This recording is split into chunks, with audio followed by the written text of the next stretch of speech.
Welcome back everybody, Arashi here, back at with another upload. In today's video, we're going to be talking about bleeding your crystal, or how Sith actually bleed their crystals and turn them into red lightsabers. As some of you may know, in the past, they just had a red synthetic fake crystal because actually the crystals themselves could not become red. So instead, in order to get the crimson blade that we all know and love, the Sith used to have to actually have a synthetic one, a completely fake one. But nowadays, with new Disney lore, which was established a couple years ago, the Sith actually bleed their crystal, which is actually one of the few good things that's come out of Disney Star Wars. It's really cool and very interesting. So in order to bleed a Kyber crystal, it has to be done very intentionally, and it's a long process to actually do so.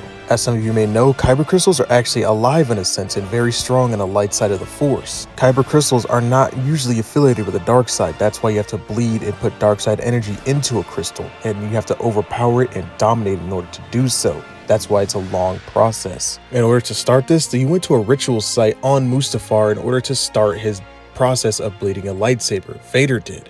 But in a surprising way, he found out that the crystal would actually fight back. The crystal would fight back by actually giving him visions of the light side of the Force, what could have been, what should have happened, and what Vader actually really wanted in life. The visions that the crystal gave him were of him actually taking out Emperor Palpatine and then going to Obi-Wan, finding him and trying to make amends. But Vader would fight back. Vader would commit deeper and deeper to the dark side of the Force, pouring all of his pain and emotion and dark side energy into the crystal.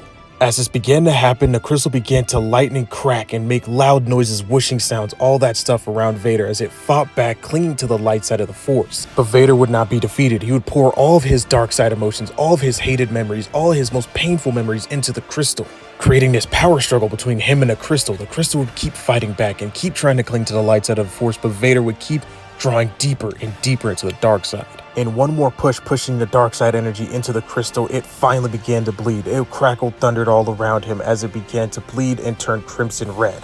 And after hours and hours of an emotional and very physical battle that took a toll on Vader, it finally did it. He finally got it to bleed red. Now, very triumphant in victory, he would actually take this crystal, put it into his lightsaber, or lightsaber that Palpatine had gave him, and then actually go back to show Palpatine that he had finally bled the crystal. And see, this is one of the main reasons why I actually like the idea of bleeding crystals. I know a lot of people actually hated the fact that synthetic crystals are gone, but this is one of the things that I can actually get behind when it comes to Disney Star Wars. Disney Star Wars doesn't have the best reputation right now, obviously for many reasons, but this is one of the cool things that I think came out of it, and why I was extremely disappointed in the way that it was handled in Acolyte. Vader had to go through hell and back in order to bleed his crystal in order to turn it red, when Osha just kind of did it in 1 second. Which just adds to the reason why Acolyte was such a bad show. It even contradicts itself. I mean, it contradicts its own established Disney Star Wars lore. Osha didn't have to go through shit in order to actually get her saber to turn red. And it completely contradicts itself, as I just said. And not only that, Acolyte's created even more confusion now, because now people are trying to figure out why Anakin Skywalker's lightsaber didn't turn red the moment he changed to Darth Vader. And the answer is what I kind of made in this video. It's a long process, or it's supposed to be a long process.